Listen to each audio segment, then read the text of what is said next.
So in this Expedia tutorial video, I am going to be showing you guys how to edit the bedroom filter here on Expedia. So the first thing you have to do is open up Expedia. Once that is done, either go to the home page right here or press on search in the bottom left and press on stay in the top left. For this demonstration, I will go ahead and pick on New York City. Now, where it says travelers right here in one room, that's where you want to edit the bedrooms or the amount of beds in regards to your stay. So if you were to go ahead and press on travelers right here, let's just say we have 3 adults.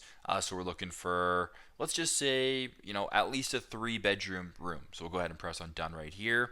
3 travelers, 3 rooms, press on search.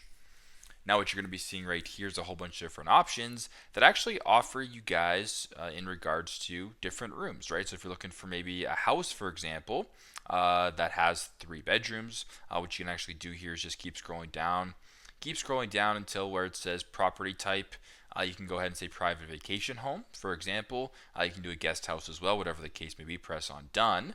Now what you're looking for is listings that have at least 3 bedrooms. So if you were to keep scrolling down, a whole bunch of different options here in regards to your living situation, in regards to your vacation. So super simple, super straightforward. But this is how to edit the bedroom filter here on Expedia. Thanks again for watching, and I hope this video helps.